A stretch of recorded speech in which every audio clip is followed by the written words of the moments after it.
मी आजच माझ्या बाबाने एक शब्द बोलले, बाबा चूक झाली का हो पोरीच्या जन्माला येऊन? कारण आज सध्या एवढी बिकट परिस्थिती आहे बाबा, एवढी बिकट परिस्थिती स्त्रीवरती, महिलांवरती, मुलींवरती आहे की मुलींना प्रश्न पडायला लागला की मुलीच्या जन्माला येऊन खरंच चूक झाली का आपली, खरंच चूक झाली का? कारण समाजामध्ये फिरत असताना एवढ्या वाईट गोष्टीतून जावं लागतं. लोकांना वाटतं बाई होणं म्हणजे सोपं आहे, अजिबात नाही. बाईला प्रत्येकाच्या बंधनात राहावं लागतं आणि बंधनात राहत असताना प्रत्येकाची नजर, वाईट नजर चुकून राहावं लागतं. आणि एखाद्याची जर वाईट नजर पडली तर त्याच्या आयुष्याचं काय होईल हे तिला सुद्धा माहीत नसतं. आणि आजकाल अशा घटना होत आहेत, कधी कधी मनाला प्रश्न निर्माण करावा वाटतो, मनाला विचारावं वाटतं, स्वतःलाच विचारावं लागतं, हाच का तो भारत देश?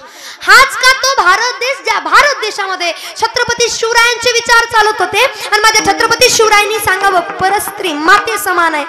हाच का तो भारत देश ज्या भारत देशामध्ये परस्त्री माते समान होती आणि आज त्या स्त्रीवरती दिवसा ढवळ्या आपण वाईट नजर टाकतो, अत्याचार होतात? हाच का तो भारत देश? हाच का तो महाराष्ट्र ज्या महाराष्ट्रामध्ये माझ्या साधू संतांनी शिकवलं होतं पराई आणणारी माऊली समान? हे ज्या माझ्या साधू संतांनी शिकवलं, आज स्वतःला विचारावं वाटतं, हाच का तो महाराष्ट्र? आणि ऐका, बदलापूरमध्ये आता ही घटना घडली, स्त्रीवर लेकरावर अत्याचार व्हायला लागले, कन्येवर मुलीवर अत्याचार व्हायला लागले. उद्या परवा दिवशी आपल्या घरापर्यंत वेळ येणार आहे, म्हणून आपण काहीतरी करणं गरजेचं आहे, आपण जागृत होणं गरजेचं आहे. आणि बघा, मला प्रत्येक वेळेस एक ऐकायला भेटलं, बाबा प्रत्येक स्त्री आपल्या लेकीला सांगत असते, दाडे असं वागू नको, समाज आपल्याकडे दृष्टी ठेवून असतो, समाज आपल्याकडे नजर ठेवून असतो, तायडे हे करू नको, तायडे ते करू नको. प्रत्येक आई आपल्या लेकीला सांगते, असे कपडे घालू नको, असं वागू नको, हे करू नको, ते करू नको, इकडे जाऊ नको, तिकडे जाऊ नको, याच्याशी बोलू नको, त्याच्याशी बोलू नको. प्रत्येक आई आपल्या लेकीला सांगत असते. पण मला असं वाटतं प्रत्येक गोष्टीत हा लेकीने ऐकावं, आई बापाचा नाही असं नाही, पण प्रत्येक वेळेस लेकीलाच सांगण्यापेक्षा कधीतरी तुमच्या वंशाच्या दिवालाही सांगत जा, कधीतरी तुमच्या लेकरांनाही सांगत जा, लेकांनाही सांगत जा की दादा बाहेर जातोय खरं, पण नजरेला तुझ्या बहिणी व्यतिरिक्त जर दुसरी कुठली स्त्री दिसली तर तिच्यामध्ये सुद्धा स्वतःची बहीण मानून तिच्या समोर नाही गड्या, असं सांगा ना लेकाला. असं जर सांगितलं तर कदाचित पोरीला हे ते सांगायची गरज पडणार नाही.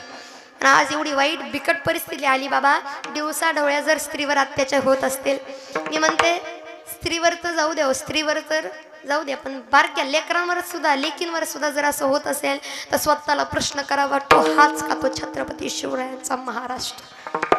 हाच का तो छत्रपती शिवरायांचा महाराष्ट्र? हीच का ती साधू संतांची भूमी? कुठं गेले विचार आपले? का आपल्या विचारांनी माती खाल्ली? का माणूस जागृत होत नाही? माझ्या बापाने मला भले काही जास्त ज्ञान दिलं नसेल, भले काही जास्त सांगितलं नसेल, माझे बाबा मला नेहमी सांगतात, तायडे समाजात आपल्याला वावरायचंय. म्हणून माझ्या बाबांनी मला एकच शिकवलं, बाबा समाजात चालत असताना मला एकच सांगितलं, थोडं अध्ययन कमी कर. काही मी म्हणत नाही, थोडं अध्ययन, तुझी साधना थोडी कमी असू दे, मी काही म्हणत नाही, वरच्यावर तू साधना करत जाशील, अध्ययन करत जाशील, अभ्यास करत जाशील, पण तायडे समाजात वावरत असताना एखाद्याने जर आपल्याकडे चांगली दृष्टी टाकली तर त्याच्या समोर आपल्याला हात जोडता आले पाहिजेत, आणि एखाद्याने जर आपल्याकडे वाकडी नजर टाकली तर त्याचे हातपाय मोडता सुद्धा आले पाहिजेत. माझ्या बाबांनी मला शिकवलंय. म्हणून आताच्या काळात पोरीनो श्रीकृष्ण येतील, हे येतील, ते येतील, याचा विचार करत बसण्यापेक्षा स्वतः महाराणी ताराबाई व्हा, स्वतः अहिल्याबाई होळकर व्हा, स्वतः मा जिजाऊबाई साहेब व्हा, आणि स्वतः आता मैदानात उतरा. तोपर्यंत आपण आपलं रक्षण केलं तर वाचणार आहोत, आता कोणी वाचवायला येणार नाही. कारण समाज कुठं चालला हेच कळत नाही बाबा. विचार बदलले, लोकांचे विचार बदलले.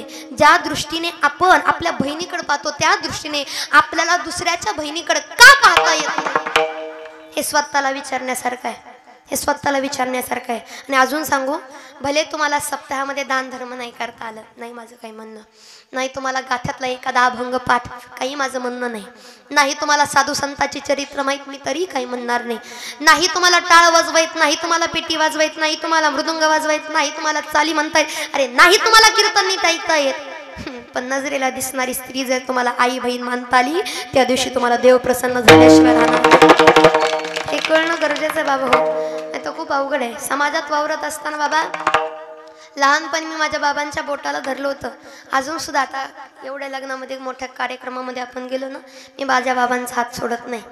कारण आपल्या आईबापाशिवाय जगात दुसऱ्या कोणावर विश्वास ठेवण्याचा आता कोणच राहिलं नाही बाबा, कोणी सुद्धा राहिलं नाही. कारण समाज एवढा वाईट आला, म्हणून विचार साधू संतांनी विचार का सांगून ठेवले? साधू संतांना पुढचं माहित होतं, ज्ञान माणसाला जास्त आहे, ज्ञान नाही असं नाही, माणसाला ज्ञान जास्त आहे, पण कुठं वापरावं हे कळत नाही. हित माती खाल्ली आपण बाबा, कुठं ज्ञान वापरावं हे कळत नाही. माणसाचं काय काय माणसाचं ज्ञान भांडणात लय चालतं, लय भांडणात एवढं ज्ञान पटायत असतं बाबा त्यांचं. पण कीर्तनात म्हणलं की कुठली होय म्हणली बरं, कुठलं काय म्हणलं हे होतं खरं माहित नाही का. आणि अजून सुद्धा आमचे बाबा सुद्धा आम्हाला सांगतात, गुरुवरे बाबा सांगतात, तिथल्या तिथं प्रमाण आठवायला सुद्धा तेवढी साधना पाहिजे. साधनेत खोट आली की चुकलंच म्हणून समजायचं.